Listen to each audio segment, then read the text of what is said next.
काय झालं? सापडली का सुलेखा? निसटली, पुन्हा एकदा हातातून निसटली.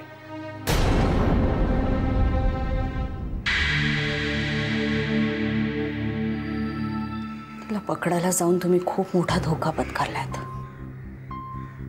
तनिष्काताई, धोका भीती हे शब्द आम्हाला माहिती पण नाहीत आणि आम्ही कधी त्याचा विचार पण नाही केला.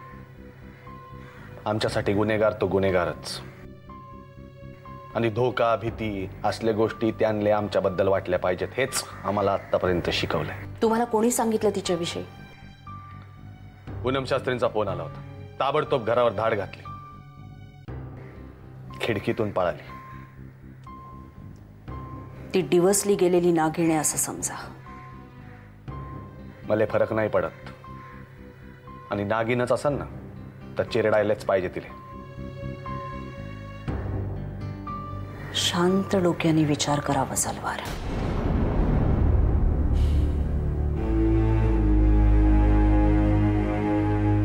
मला मदत कराल? गजाडून नाही, बाहेर येऊ. पुरावे माझ्या विरुद्ध आहेत, आणि ते तुमच्या हातात असताना मला बाहेर सोडणं तुमच्या कायद्यात बसणार नाही. सुलेखा विरुद्धचा एक महत्वाचा पुरावा माझ्या हाती लागलाय, म्हणून बोलतोय. कोणता? एक मिनिट.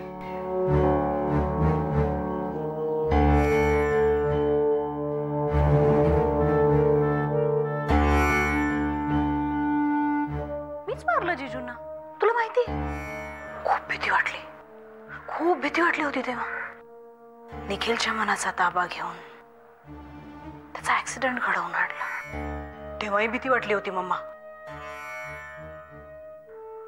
पण तरीही शिप्राला मारावं लागलं. एवढंच कशाला, जिजूंची पहिली बायको, तिचा ऍक्सिडेंट जेव्हा केला ना, अनावधानाने झाला, तेव्हा पण भीती वाटली मम्मा, खूप भीती वाटली. आता तुला भीती वाटते?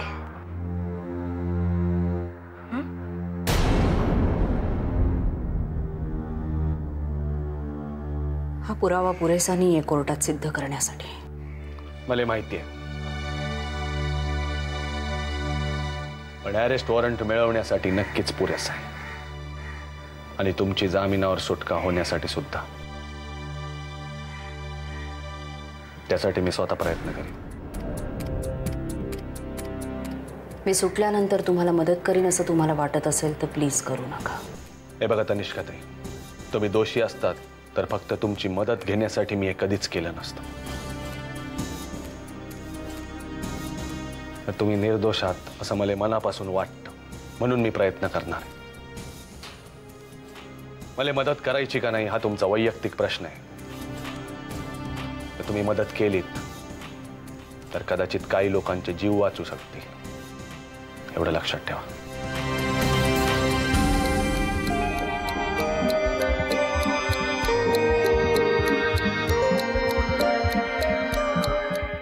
पण मी मदत केली तर पियूच्या जीवाला धोका आहे,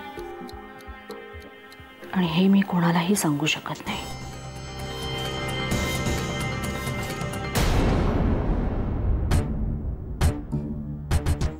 साहेब, एक विचारू का?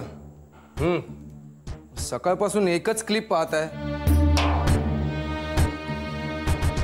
त्या सुलेखा राऊतच्या पापाचा पाडा पाहतोय. सोपी गोष्ट नाहीये. देवाले मानतो ना आपण शिंदे. हो साहेब. माझी आई लहानपणी सांगायची ना, खोटं बोलू नये, खोटं कधी लपून राहत नाही, सत्य हमेशा समोर येतच. हे बघ, जे सत्य आपण इतके दिवस शोधतोय ना ते आपल्या हातात आहे. काय आहे काय एवढं त्यात साहेब? सुलेखा राऊतनं निखिल शास्त्री, शिप्रा खानविलकर आणि बाळ शास्त्री या तिघांचा खून केला अशी कबुली दिली आहे.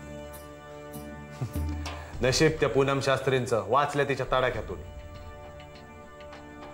पण सुलेखा राऊतचं नशीब इतकं थोर नाहीये की ती वजलवरच्या तडाख्यातून वाचल.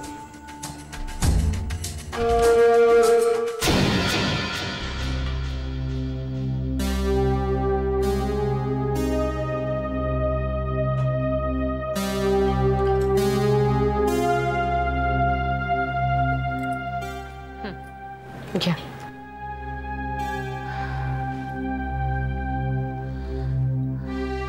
मला खरंच कळतच नाही हो, आता पूनमला आणि वंसना कसं समजवायचं ते.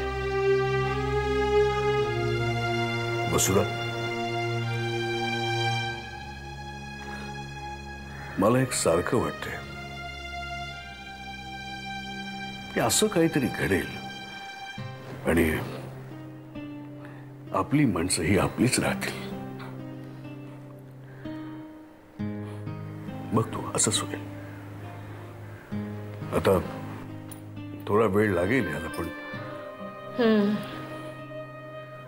त्या वेळ हे सगळ्यावरच औषध असतं असं म्हणतात, पण मला ना या बाबतीत जितका जास्त वेळ लागेल तितकं धोकादायक आहे असं वाटतं. म्हणजे पूनमला समजवायला जेवढा जास्त वेळ लागेल तेवढे गैरसमज वाढतील ना. हो, पण तिला काहीही सांगणं म्हणजे प्रॉब्लेमच आहे ना. ती कोणाचं काही ऐकून घ्यायला तयारच नाहीये मुळात. मला तर काही सुचतच नाहीये. मला कधी कधी वाटतं की मी बघते.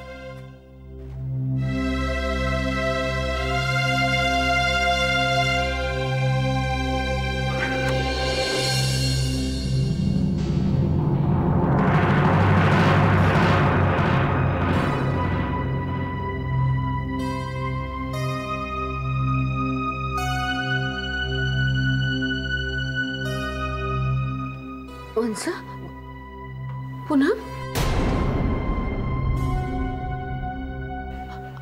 अचानक काय झालं?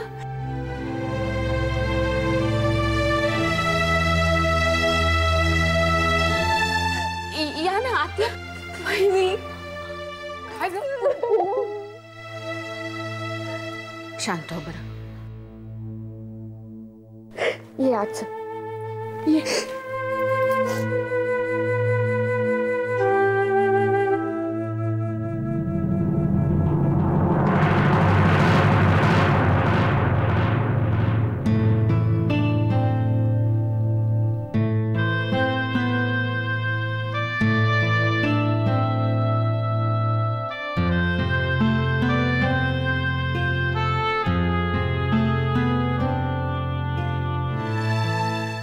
कुसुम,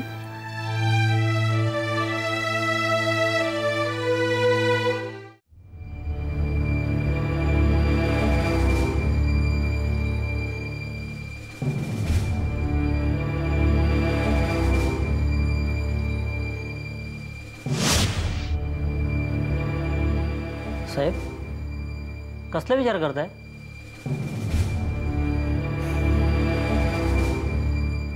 सावंत, आता सगळी चक्र उलटी फिरणार आहेत. जर सुलेखानेच बाळशास्त्रीचा खून केला तर मग आपण पकडलेली बाई कोण? ती पुढं का आली? जर सुलेखानेच बाळशास्त्रीला संपवलं तर मग अभिमानने तिला ओळखलं कसं नाही? आणि तो सुरा अभिमानच्या हातात कसा गेला?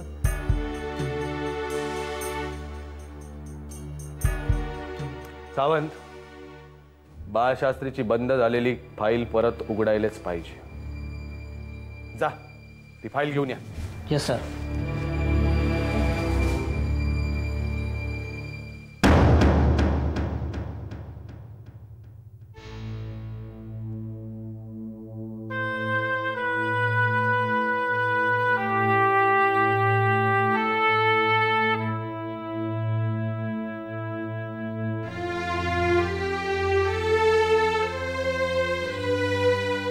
काल रात्रीपासून एक अक्षरही बोललेला नाहीये कुसुम. बोलतील ग, बोलतील. त्या या धक्क्यातून थोड्या बाहेर आल्या ना की नक्की बोलतील. माझ्यामुळेच होतंय हे सगळं.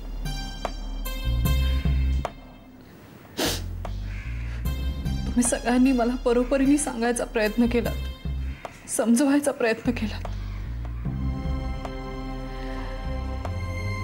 माझे डोळे उघडायचा प्रयत्न केलात,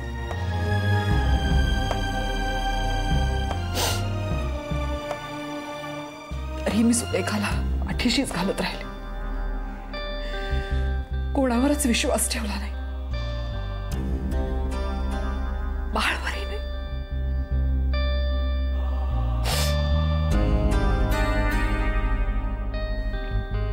मधुभाऊजी, तुम्ही मला म्हणाला होतात, जेव्हा माझ्या डोळ्यावरची झापडं उघडतील तेव्हा खूप उशीर झालेला असेल. खरंय, ते खूप उशीर झालाय, खूप उशीर झालाय. हे बघ पूनम, मी जे काही बोललो ते रागाच्या भरात बोललो, आणि तसा अजून काहीही उशीर झाला नाहीये. उलट तुला सगळं वेळीच कळलं म्हणून तू सावध तरी झालीस. काल तिने जर तुला एकदम काही अचानक असं केलं, करूनच टाकायला पाहिजे होतं, मारूनच टाकायला पाहिजे होतं तिने. पूनम, काहीतरी अभद्र बोलू नकोस. मग काय करू मी? माझ्या चुकीची शिक्षा किती जणांनी भोगली आहे.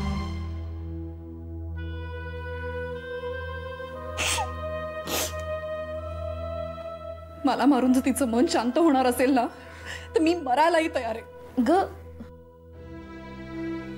मला ते ओझं नाही सहन होते, नाही सहन होते आता मला. तुला खरंच असं वाटतंय तुला मारून तिने हे सगळे घाणेरडे प्रकार थांबवले असते म्हणून?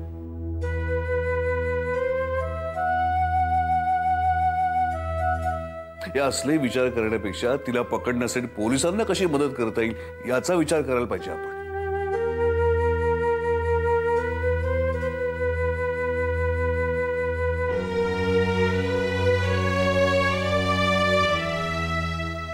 कुसुम,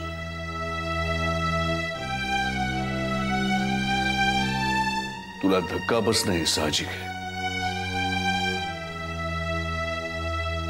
पूनम इतकाच तुझाही जीव होता सुलेखावरती.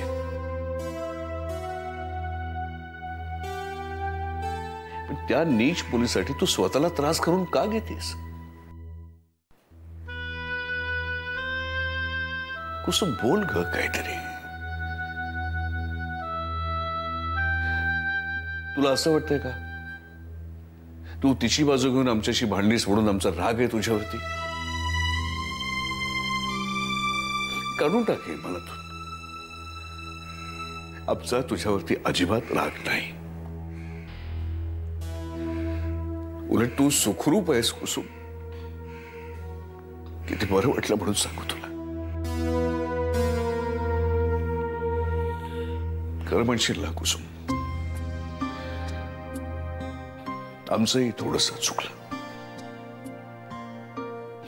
यापूर्वीच तुला विश्वासात घेऊन आम्ही सगळं सांगायला हवं होतं.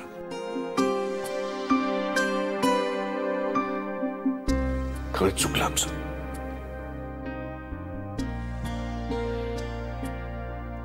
त्यासाठी हवं तर तू माझ्यावरती ओरड नेहमीसारखं. काहीतरी बोल का कुसुम.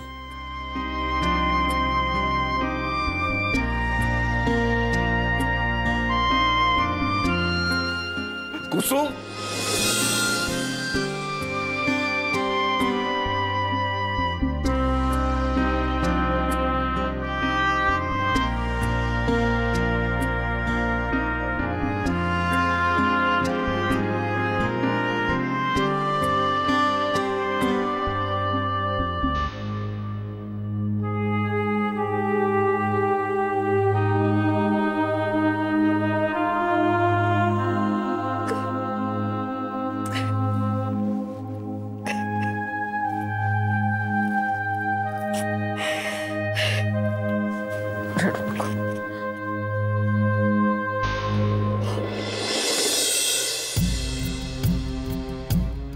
अशी काय बघतेस? मीच मारलं जिजूंना, तुला माहिती? खूप भीती वाटली, खूप भीती वाटली होती तेव्हा. मनीषाला पाण्यात बुडून मारलं तेव्हाही खूप भीती वाटली होती. निखिलच्या मनाचा ताबा घेऊन त्याचा ऍक्सिडेंट घडवून आणला. तेव्हाही भीती वाटली होती मम्मा, खूप भीती वाटली होती, पण तरीही शिप्राला मारावं लागलं. सुरेखा, नाही, मी आता सोडणार नाही तिला. She has to pay for it. Adinath, so criminal minded ना. म्हणजे तुझा तिच्याविषयीचा संशय 100% खरा होता. निखिल गेल्यापासून ओरडून सांगते मी सगळ्यांना, पण कोणाचाच विश्वास बसला नाही. केसानं गळा कापणारी जात आहे सुलेखाची. बघा ना, स्वतःच्या घरच्यांना संपवून इतके दिवस घरात राहत होती, तरी सख्ख्या बहिणीले पण संशय नाही येऊ दिला. बाळकाकाचा खून हिने केलाय, पण मग ती बाई